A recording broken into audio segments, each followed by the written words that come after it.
I'm really happy to introduce Scott Snyder, my longtime friend and colleague. But he's not here because of friendship, right?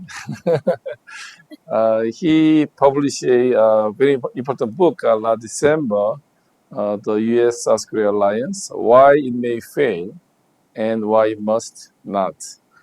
So right now, Scott is president and CEO of Korea Economic Institute of America.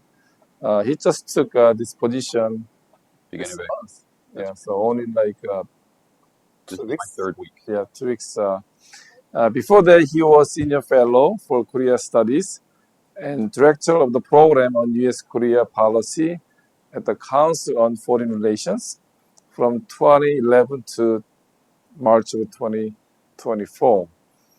And he's the author of several books I mentioned already that came out last December, and also another book on South Korea at the crossroads, autonomy and alliance in an era of rival powers. And he received a BA from Rice University and MA from Harvard. I think last but not the least, he was a Pentec Fellow in Korean Studies 19 years ago. So we are 19 years older than that time. But so I'm really happy to bring him back to our campus. So please welcome Mr. Snyder. Well, thank you very much, Georg, for the invitation and for that kind introduction. It does bring back a little bit of nostalgia to come back here to Encino Hall, where I spent a year doing some research back in 2005, 2006.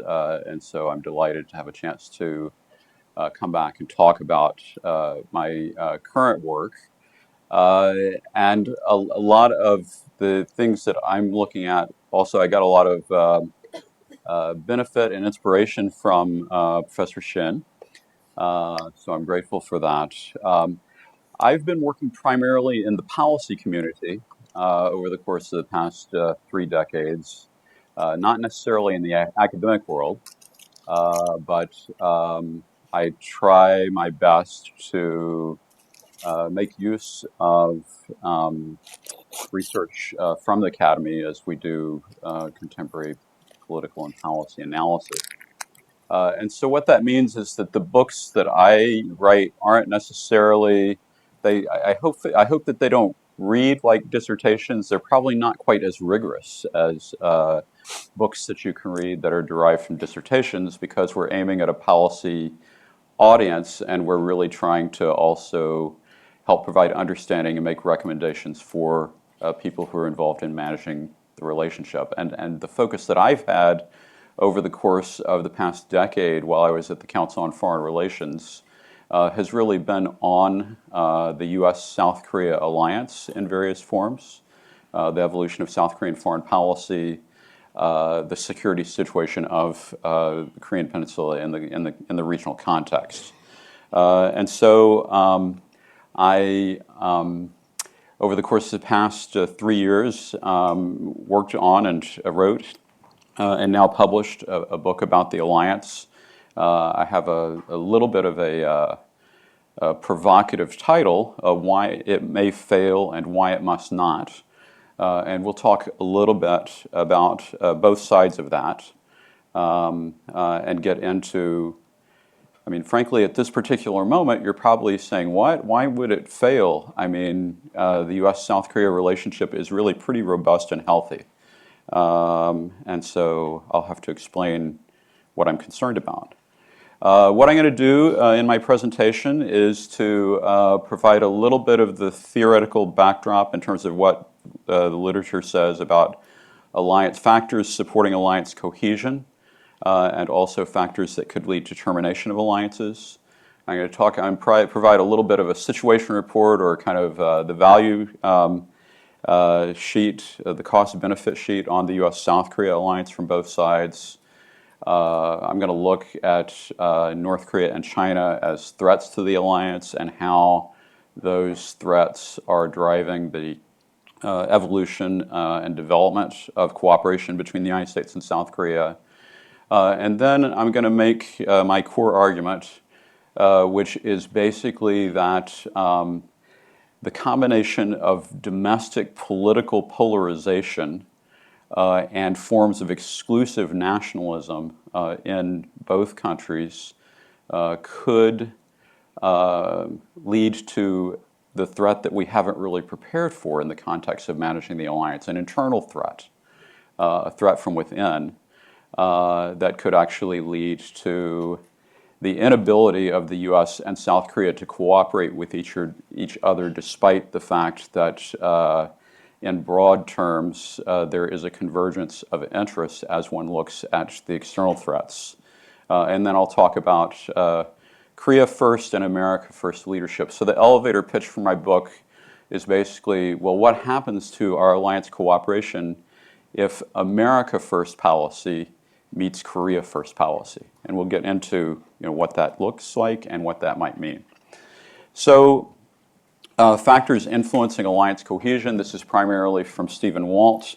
What he talks about is the hegemonic leadership that in recent times has been the U.S. really providing leadership both in the alliance and in the regional security context.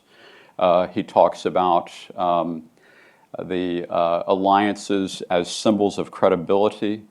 Very importantly, he talks about the importance of institutionalization as a support for alliance cooperation. He talks about how elites can manipulate perceptions of the alliance in order to help support alliance cohesion, and he talks about the importance of common values or ideological solidarity. There's another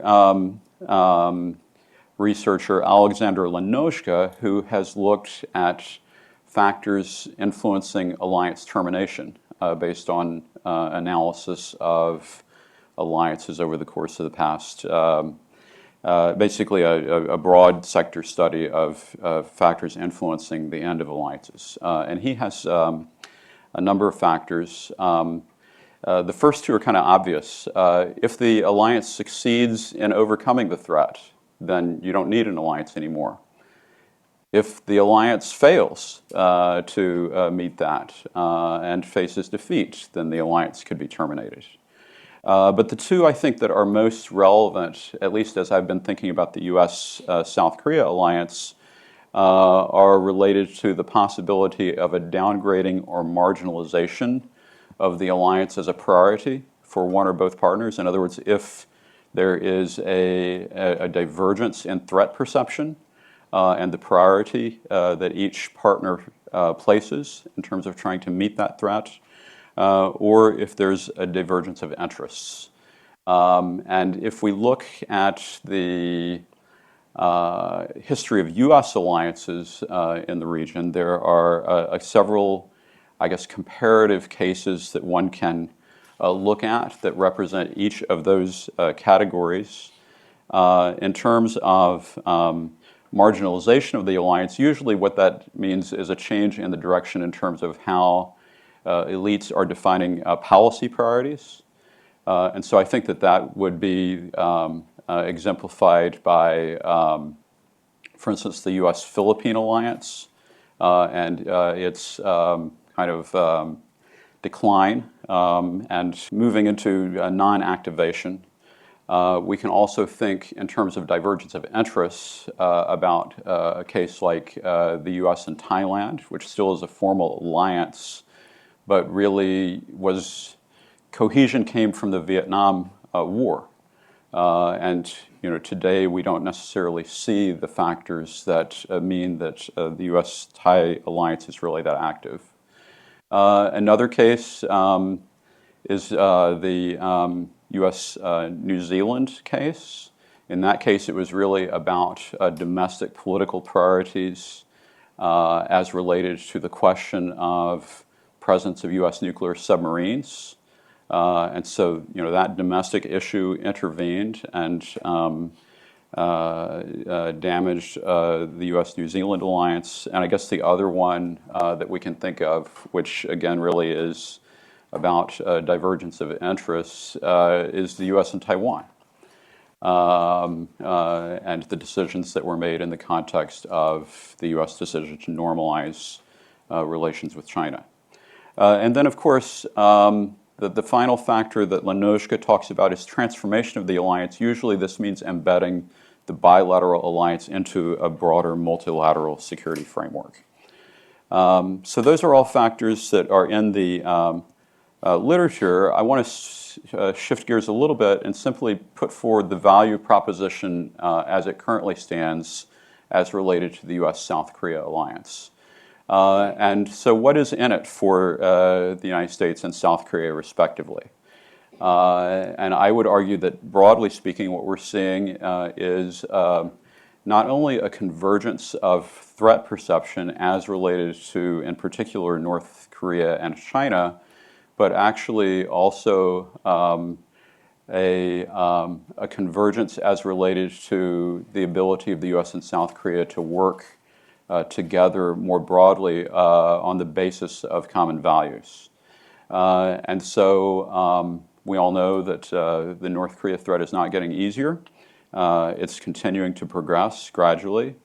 And I think that the really interesting development, especially over the course of the past 3 or 4 years, has been the integration of, or the convergence of threat perceptions between the U.S. and South Korea as related to China's rise in influence in the region.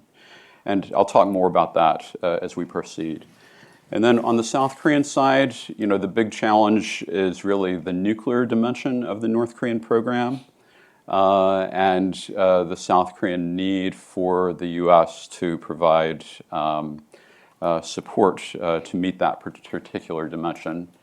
Also, in the case of South Korea, you know, if we look at South Korea's relative power, even though Korea has emerged as in the top 10 or 12 economies in the world, you know, in Northeast Asia, its relative power is less than that of China, Japan, the U.S.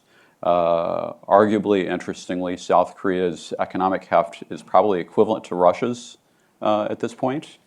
But still, it's a very uncertain neighborhood. South Korea faces a different kind of challenge from the one it would face if South Korea were located next to France or, you know, were located in Europe. And also we see, especially under the current Yoon administration, an emphasis on the common values dimension of the relationship.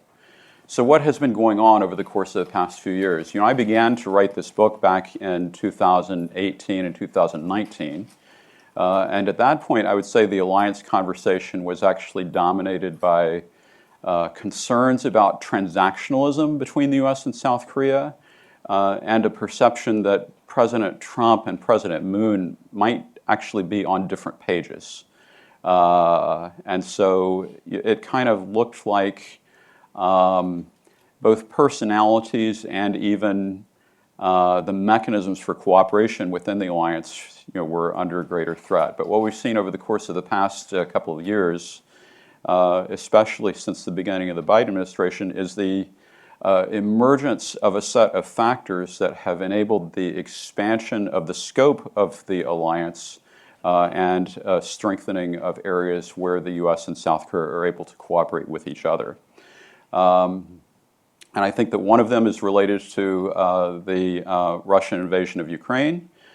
We see South Korea really emerging as the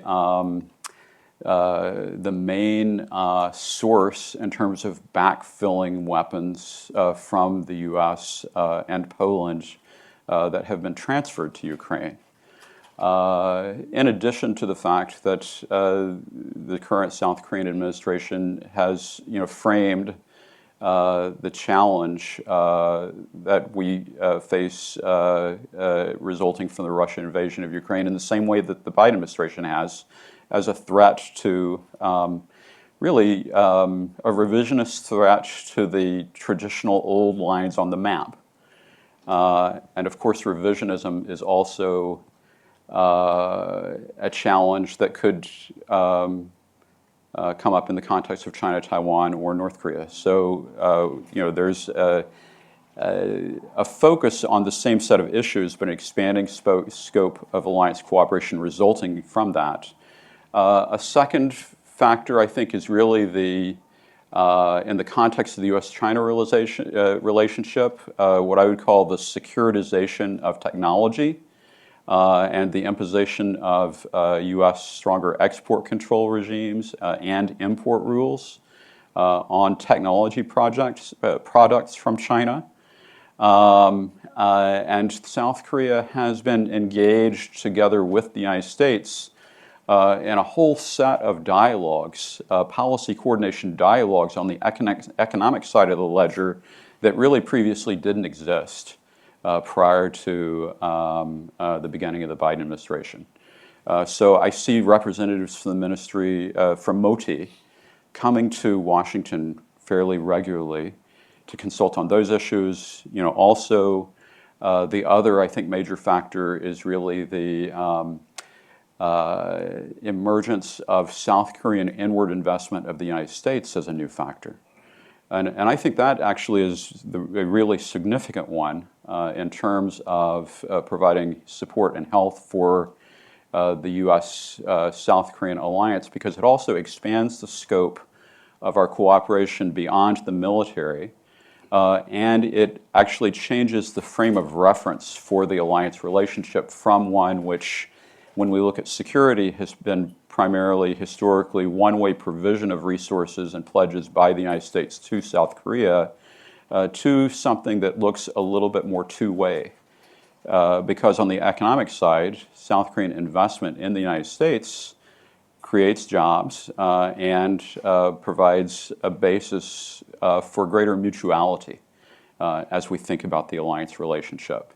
And so, in these new clean technology areas, I think that it really stands out and it makes South Korea, it provides South Korea something to offer to the United States essentially as a technology partner.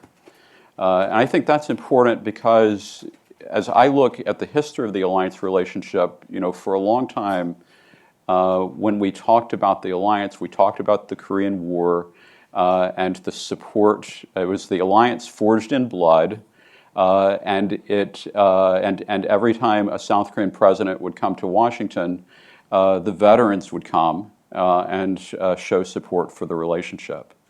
But we're 70 years on. This time, the veterans there were not many veterans who could come, and instead, I think that we saw the emergence of a new potential driver for justifying U.S. South Korea alliance cooperation that I would call an alliance powered by batteries, chips, and clean technologies. And so going forward, I think that can be a very significant driver and cohesive factor for U.S. South Korea cooperation. Now, there are some other changes that occurred also that I think are important in strengthening the alliance. One was obviously the current administration has embraced alignment with the United States, whereas the Moon administration was still looking to try to position itself outside of the U.S.-China rivalry. And we have to look at factors for why that has occurred. One of them is the change in South Korean public opinion about China over the course of the past few years. I'm feeling a little bit embarrassed talking about this particular issue because I think you probably have some research going on, that is in much greater detail than I necessarily have access to on that particular issue. But just in broad terms, I think the impact of the THAAD controversy of 2017 really ended up marking a turning point in terms of South Korean public perceptions. It also marked a turning point as South Korea used economic retaliation in response to South Korea's political choice to allow the locating of those missile defense systems on South Korean soil. It led to a discernible change in terms of the Korean private sector's assessment of its prospects for being able to capture market share in China's internal market. because of course we saw Lotte being expelled and just a lot of more difficult obstacles in the K-pop area, curbs on the ability of South Korean performers to go there. And I think that the net of that set of retaliatory measures cost South Korean firms upwards of $6 to $7 billion is the figure that I saw. So, that has been a factor, I think, in terms of an underlying factor that explains why we see the shift from an effort to pursue what I would call choice avoidance or hedging, to avoid being involved with the U.S. and China respectively, to a position of alignment between the U.S. and South Korea. Another factor that I think will have an effect on the alliance relationship is related to domestic political polarization. I'm going to talk more about that. And then also, there's an issue related to abandonment versus entrapment in terms of as we develop these institutional ties, not only in the security area, but across different sectors. In some way, it means that the U.S. and South Korea really are connected to each other in a much more serious way. And so that has an impact primarily, I think, in the context potentially of political transition in the U.S. and South Korea respectively. So we'll talk a little bit more about that. On the external side, I have another book that I co-edited with Park Kyung-hee looking at Kim Jong-un's first decade in office, North Korea's foreign policy. And I think that that dealt with North Korean foreign policy 1.0, but I think that in the context of strategic rivalry, we see North Korean foreign policy emerging into a new phase in the context of this strategic rivalry, and the big evidence for that is really the development of the North Korea-Russia relationship. And of course, that is a relationship that is primarily built on transactionalism. It's not a relationship that is that necessarily built on a lot of trust, but they both have immediate needs that either side is able to meet. Obviously, the munitions supply by North Korea to the Ukraine, and now the expansion of that to newer short-range missiles also has provided a basis for really the strengthening of a strategic component to that relationship. Just last week, North Korea got a big payoff from that relationship in the form of Russia's decision to support the termination of the UN panel of experts as part of the UN sanctions that have been applied to North Korea. And of course, really the most significant aspect of that is that North Korea has been under sanctions for such a long time, but in the context of the war in Ukraine, we've imposed sanctions on Russia, which from a North Korean perspective has expanded the domain of the sanctioned and provided North Korea with new opportunities. And then I would also argue that another shift that may be behind some of the change in North Korea's approach related to South Korea and the declaration of South Korea as a main enemy and the elimination of the unification aspect of longstanding North Korean policy might also be in part a response to the broader shift in environment from a North Korean perspective, something that looks more like the old Cold War. In other words, less of a need for North Korea to reach out to South Korea and the U.S., and a greater tendency to do what it did during the Cold War, and that is focus on relations with Russia and China. And so all of these are factors that arguably should push the U.S. and South Korea more close together. And I think that it has, but in a way I think the more interesting development has actually been that the emergence of the shared focus on China, especially the U.S. focus on China and South Korea's willingness to come alongside that. And so, that aspect means that as regards China, both the U.S. and South Korea have less leverage to try to influence China in terms of how it handles North Korea, and China's relative influence on North Korea may be declining somewhat in the context of the North Korea-Russia relationship. Likewise, I've already mentioned the Russia factor. I'm not sure that there's too much more I need to say about that, except maybe that I think that the other aspect of the North Korea-Russia cooperation that I find really interesting and that also indirectly helps the U.S. South Korea alliance is the Russian effort, I think, to try to establish a kind of mutual deterrence dynamic with South Korea. And what I mean, by that is that I think that Putin may want to cooperate with North Korea in part as a way of signaling to South Korea that there would be consequences from more direct support for the Ukraine. And likewise, when I look at the South Korean policy discussion about the Kim-Putin summit, the South Korean response is, well, if Putin cooperates too closely with North Korea and helps North Korea too much, then maybe we need to be more direct in our support for Ukraine. Another factor related to alliance cooperation, the expansion of the scope of the alliance, is really Taiwan, and increasingly in Washington, we're spending a lot of time listening to discussions about China's intentions related to Taiwan, and that is drawing in Taiwan as a topic of discussion as related to the U.S. South Korea alliance. And we can talk more about that. And then obviously, the other factor as we think about the future of the alliance is the U.S. election. And I would just say that what do we do in the event Trump comes back is definitely the number one question that I hear from South Koreans today.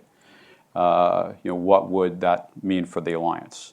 So that happens to be directly related to what I was writing about in my book, and that is what is the impact of increased political polarization in the U.S. and South Korea in combination with exclusive nationalism.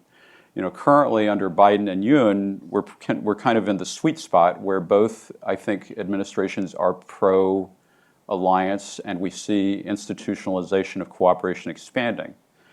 But in the event of a return of America First leadership, it's entirely plausible to imagine that just as our NATO partners worry, that South Korea would also have to be worried about the impact of America First leadership on the alliance, and the likelihood that the U.S. might make decisions that focus more exclusively of its own interests to the exclusion of South Korean interests.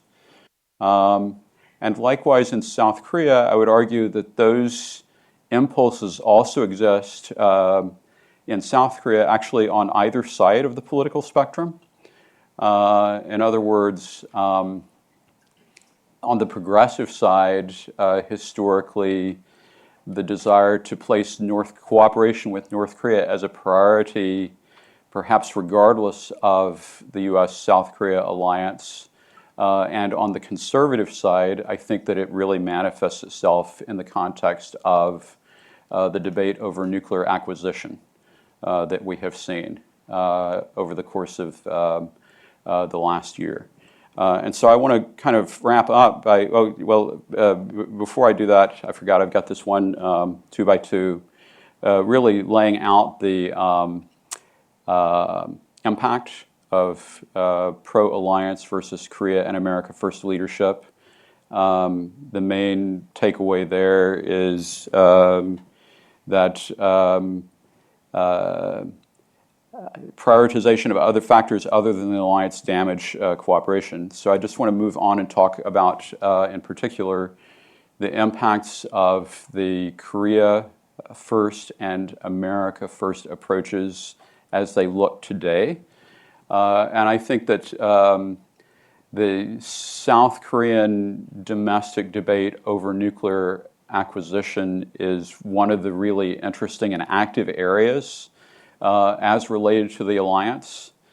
And I think that the cause of that debate is really that both sides come at the question of how to pursue nuclear deterrence of North Korea's nuclear capabilities from two different perspectives. The U.S. has framed it really in the context of its global experience with nonproliferation and is really emphasizing the importance of its extended deterrence guarantee to South Korea and believes that that guarantee as laid out in the Nuclear Posture Review should hold. But if you're in South Korea, it becomes a slightly different debate. It's kind of I don't want to make this sound too simple, but basically, what I hear from taxi drivers in South Korea is, well, they've got a nuclear weapon. Why don't we get a nuclear weapon? Then we have parity, and that'll solve the problem. And if you're in South Korea, there is a certain logic to that debate. But I think the U.S. and South Korea on this issue, sometimes it feels like they may be talking past each other. Under the current administrations, we've seen the Washington Declaration, and we've seen enhanced dialogue about how to manage that issue, the formation of this nuclear consultative group, and we can get into detail in the Q&A if you want.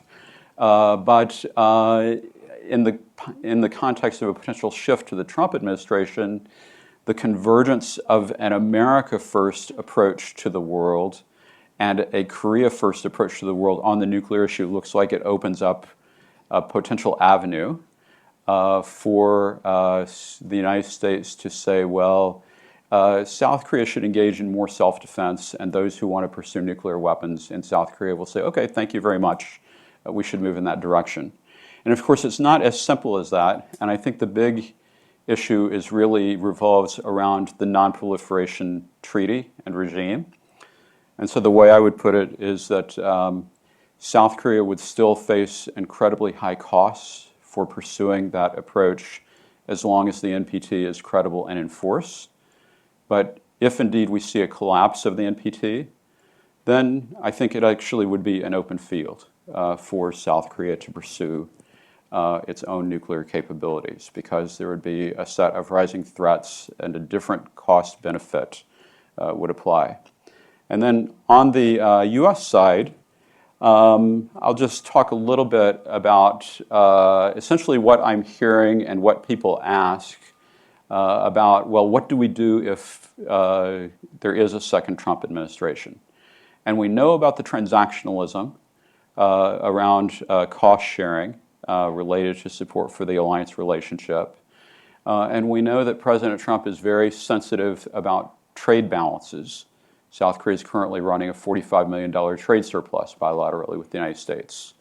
And so I think that, and he's emphasized various forms of tariff increases globally and focused on China that he would undertake if he were to come back into office. And so I think that on the South Korean side, there would be an effort to try to figure out how to deal with this trade surplus, an effort to try to reduce it.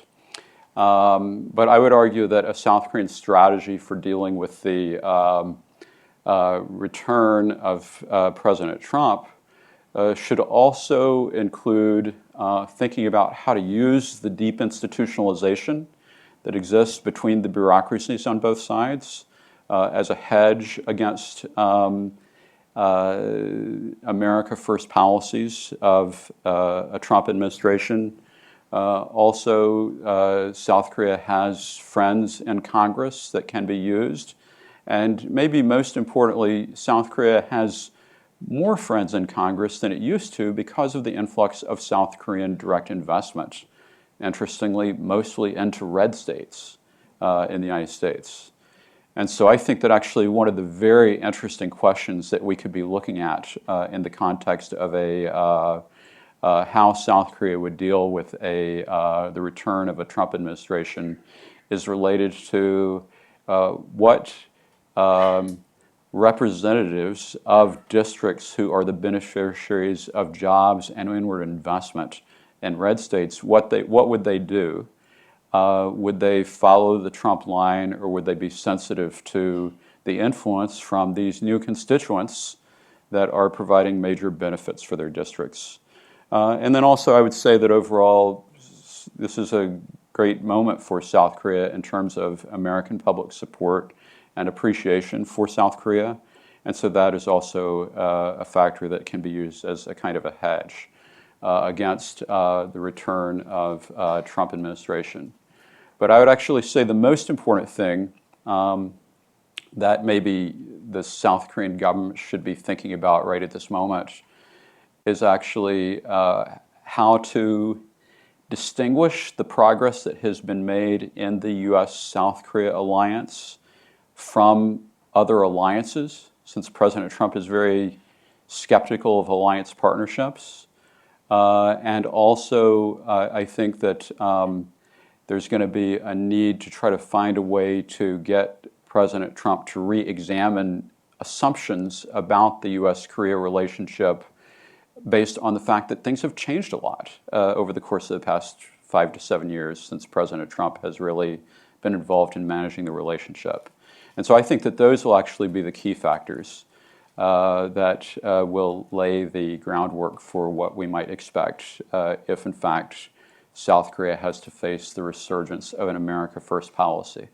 Maybe I'll just conclude on a kind of light note, because I've also been hearing a lot of South Koreans analyze, okay, we've got President Yoon, regardless of how popular or unpopular he is, can he be popular with Trump? In other words, what does the personal relationship look like?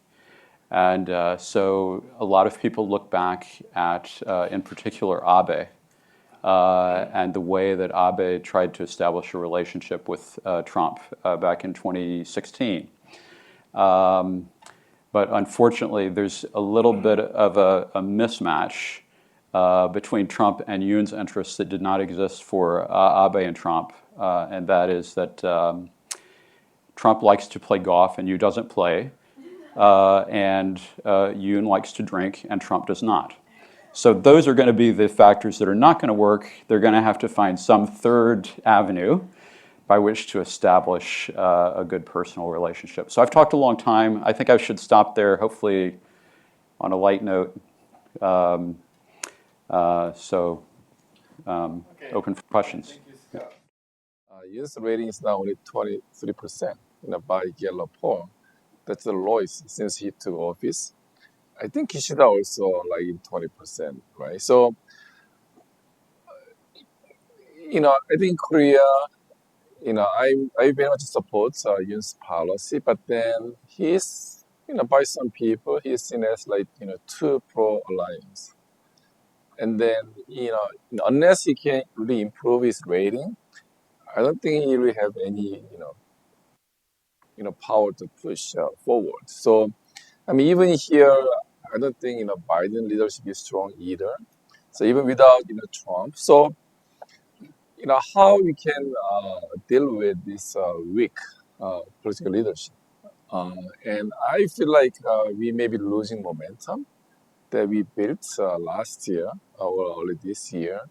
So what's your view about this? I mean, I think there's some discussion in Japan that Kishida may be gone. I don't know.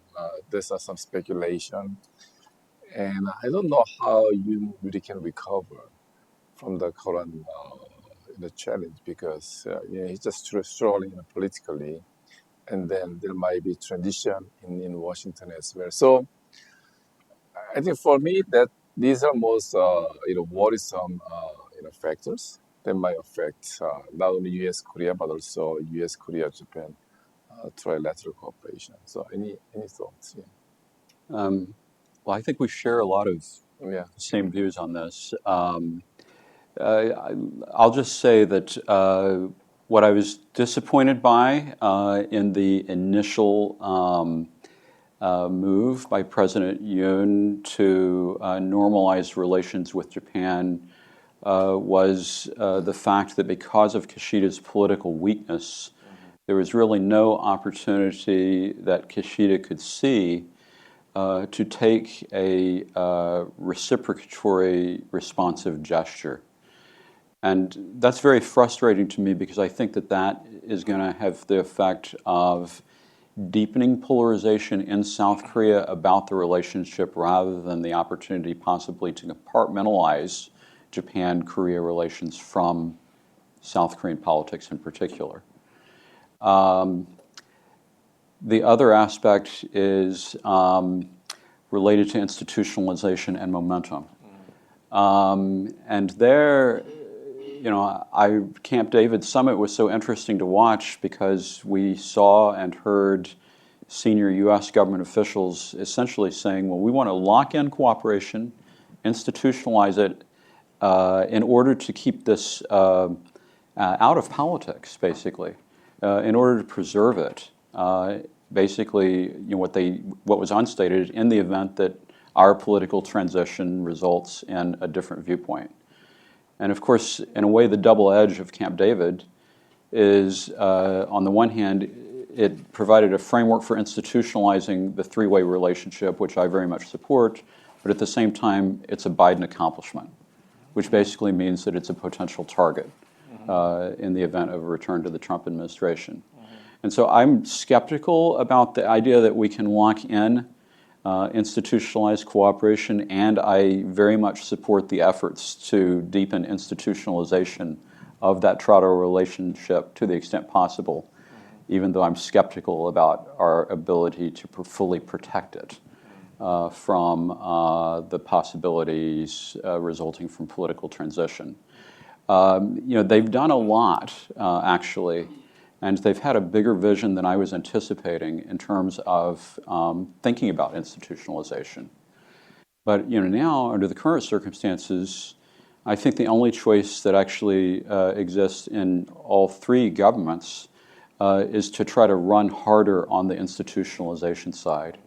Because the only way that this cooperation is actually going to survive the political transitions in all three countries if it also generates recognized political benefits actually in all three publics.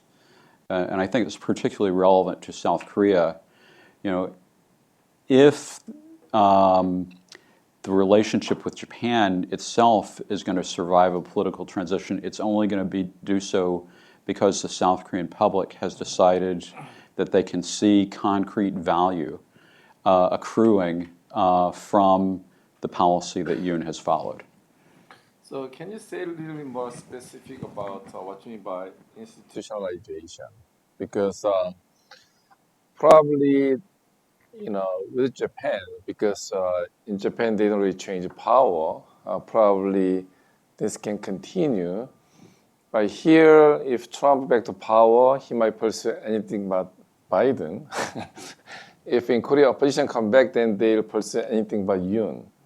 So how can it really establish institutionalization that can last beyond the particular administration? Once again, probably okay with Japan, but not sure about Korea and even United States. So what kind of institutionalization you'd like to see? Well, I'm not sure if it can survive, probably for exactly the reason why you think it can't survive, and that is that ultimately bureaucrats take political signals from their bosses. And so if the boss changes, they have to move in a different direction. But what is really interesting about what I think has happened over the course of the past 10 months post-Camp David is a broad effort within the bureaucracies to promote a set of consultations on a wide range of issues that was actually beyond what I was expecting. And so, for instance, setting up joint efforts to do international development cooperation and to put into place development financing among the U.S., Japan, and South Korea. That could be significant if indeed they can actually operationalize projects. Okay, I don't think that they've really gone to that stage yet, but the framework that has been put into place envisions that development finance and development projects will be formed that involve all three countries' development agencies working together with each other.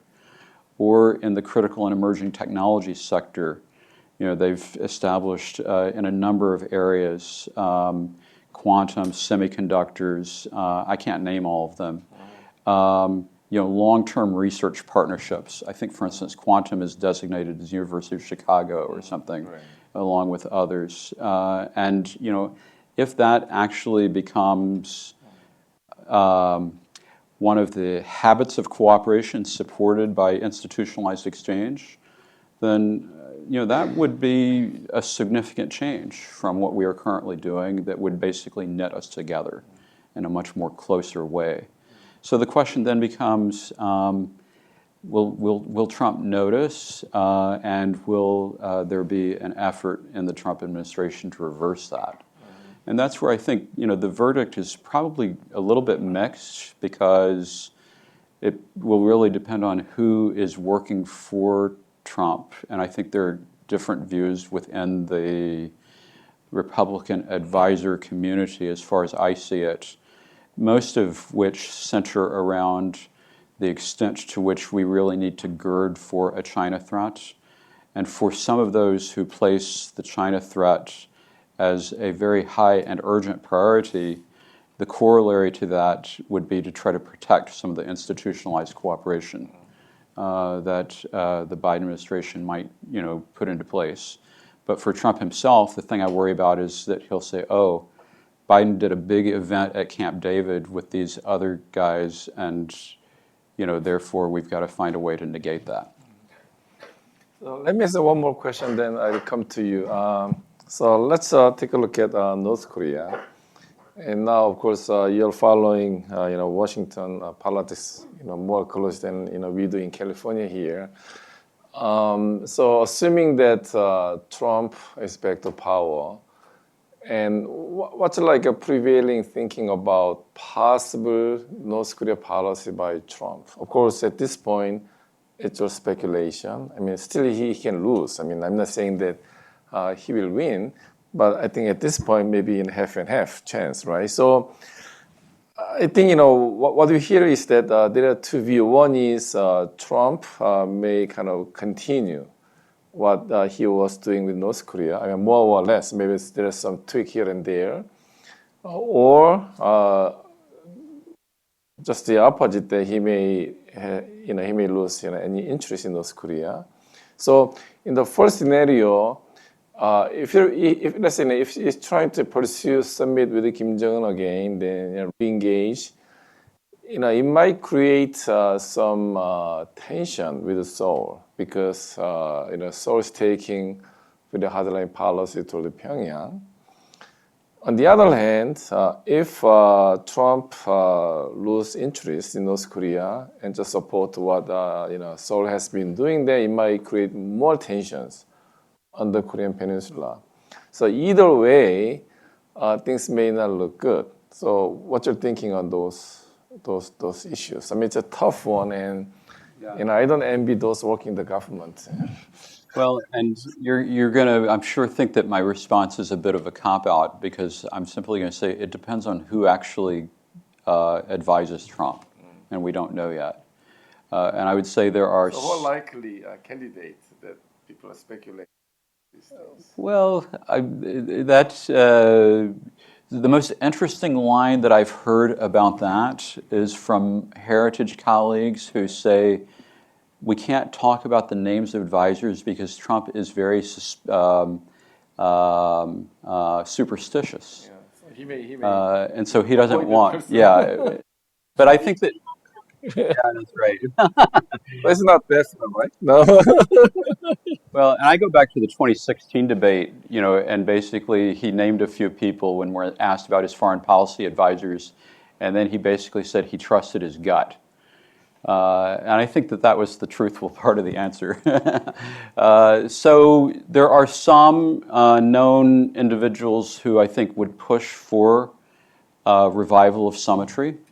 But I think that there are others who are much more focused on the China issue and they see the other issues as derivative.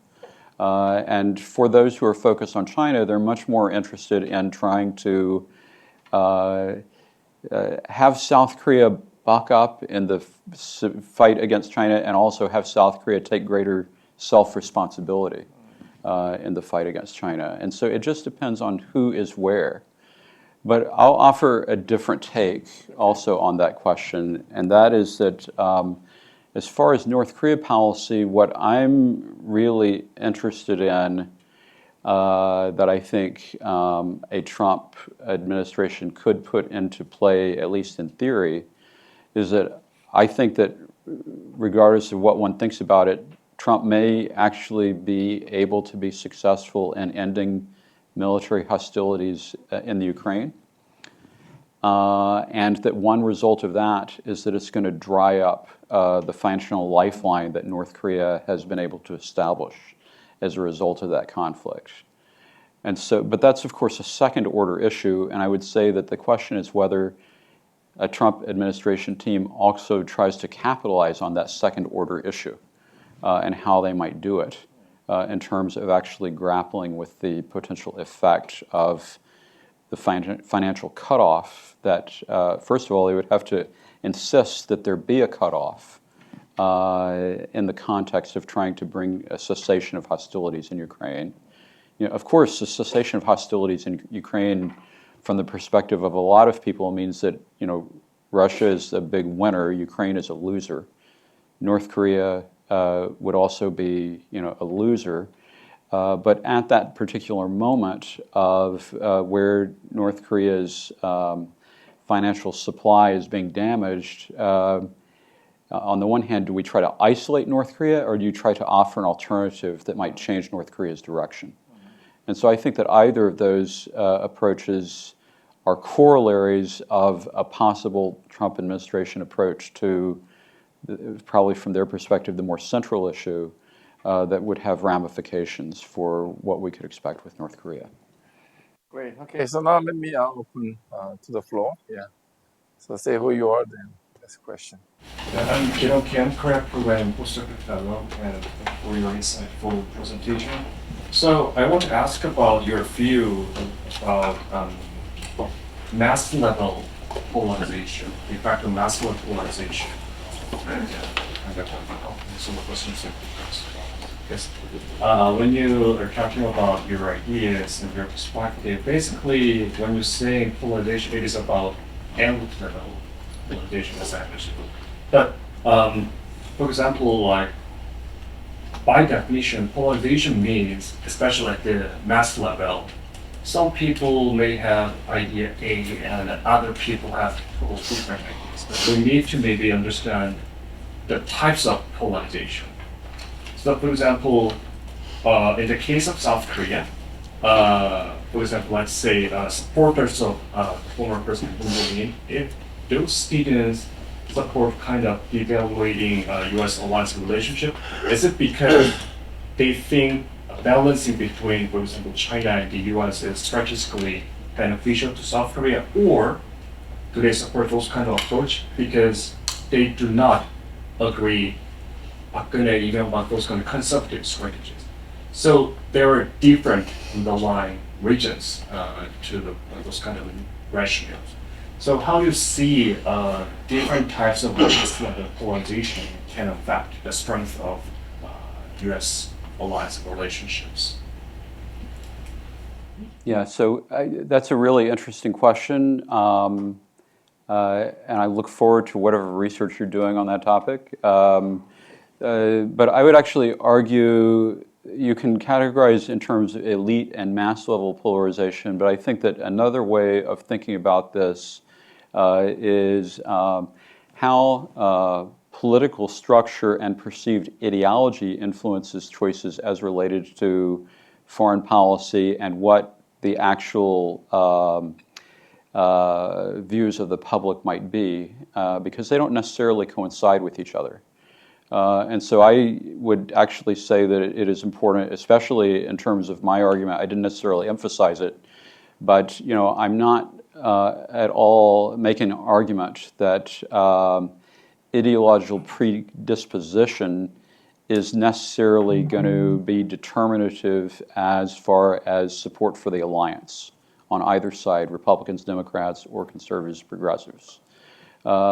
Instead, what I would argue is that what we want to see is compartmentalization in the form of the development of a broad-based consensus that actually transcends the ideological components of the spectrum. And so when I look at this just in practical terms, if I look at South Korean surveys as related to attitudes towards the United States, it's important to also look at, well, what is the level of support by ideology? And in the places where we see that that there's actually a consensus across ideology, that means that there is broad support for a particular policy direction. And so, in a way, I think, what's interesting is that the way that the South Korean election, for instance, played out, everybody knows that the last presidential election was very close, but it had potentially huge impact in terms of the direction of foreign policy. Having said that, if we go back and look at what President Moon did in his administration, in that particular case, I would make an argument that ultimately he pursued pro-alliance approaches, even though he had a lot of supporters who may not have been very strong supporters of the alliance relationship.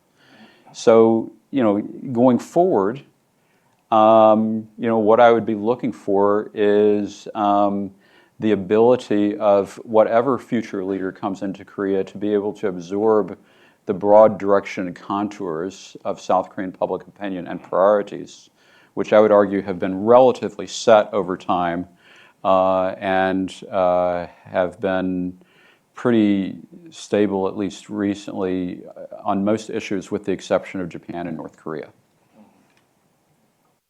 Yeah,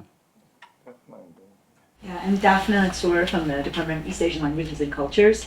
I was wondering if you could give a little bit more detail on South Korean investment in red states. I think there are plans, Tennessee, maybe Georgia. If you can list some of those and how you see that playing out, is really interesting. Yeah.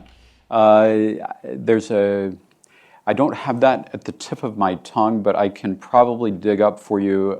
There was a Politico chart that shows where all those are. But you've mentioned Georgia, Tennessee, are some of. Alabama is. There's a Kia factory on the border between Alabama and Georgia.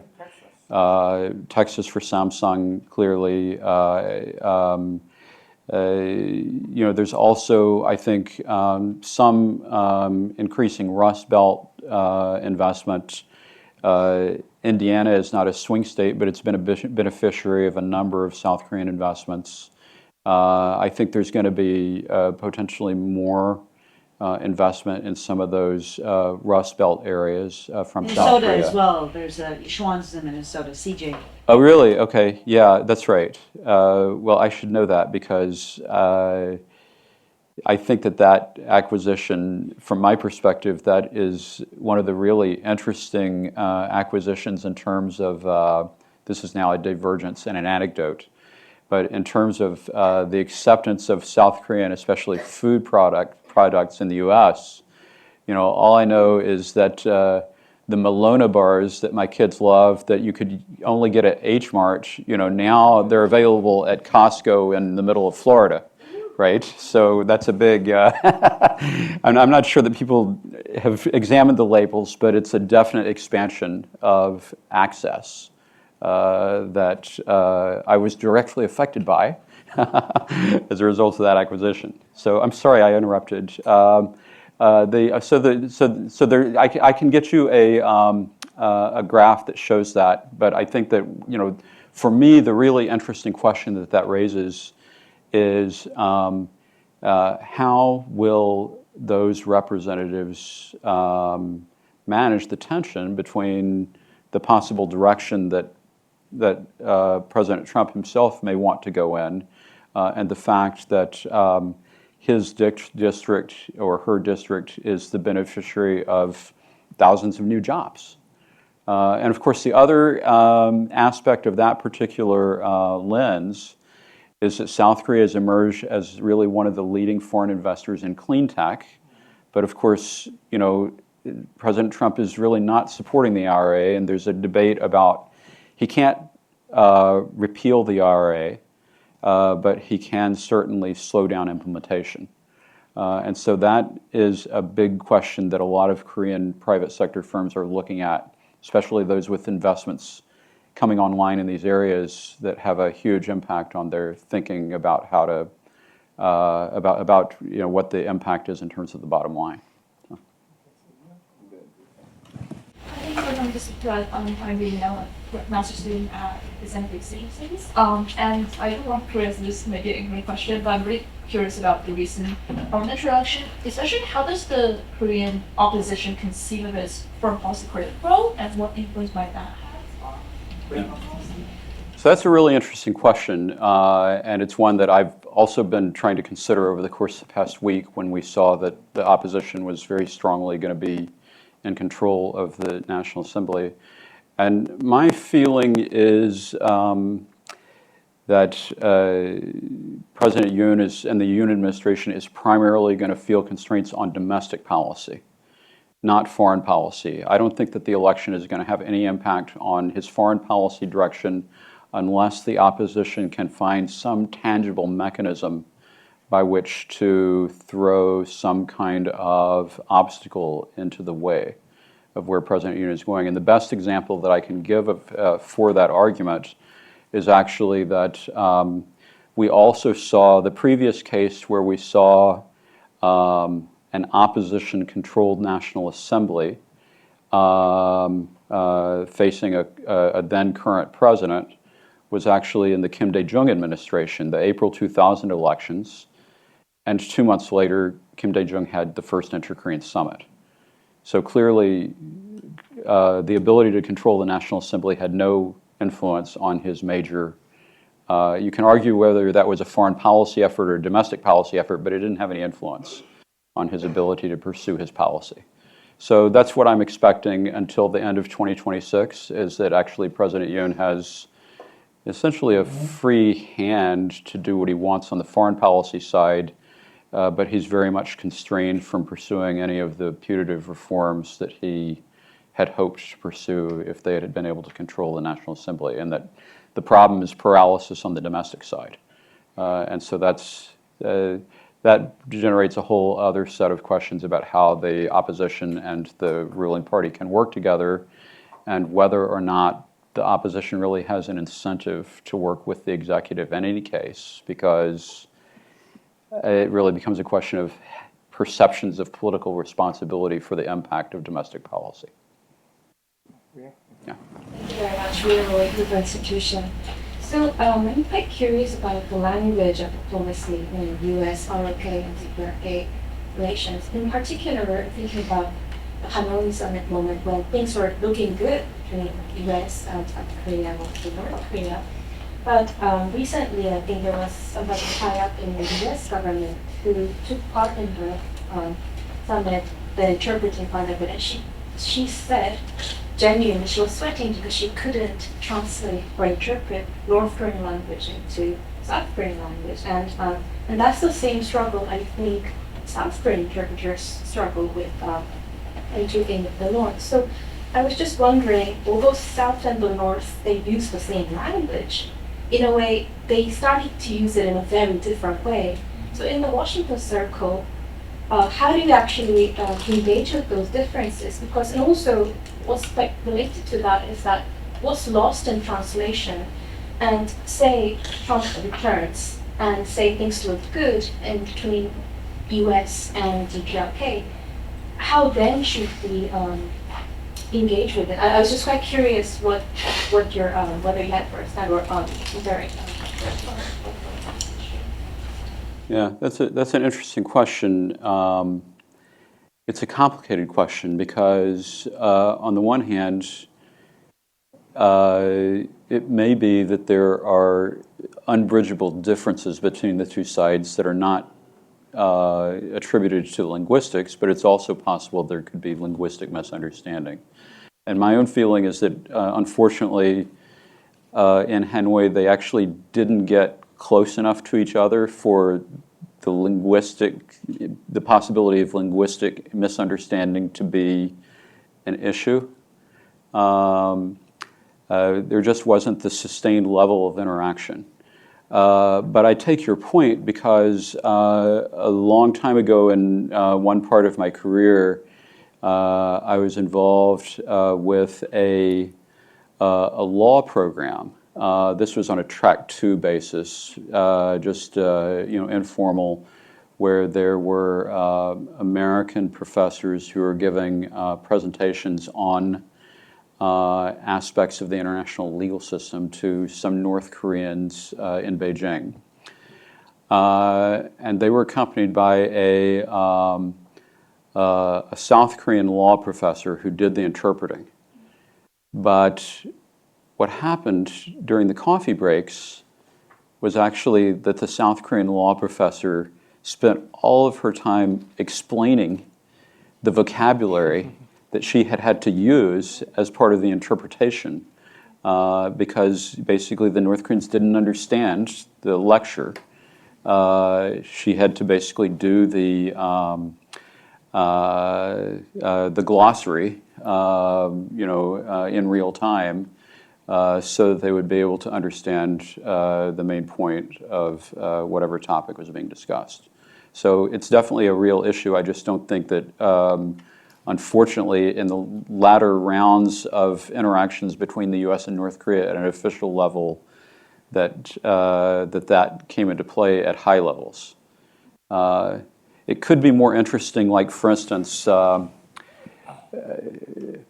would be a great question to ask somebody like Andrew Kemp, who was the CIA officer involved with the early interactions between Trump. He's been Yeah. 1 quarter here. Is he okay?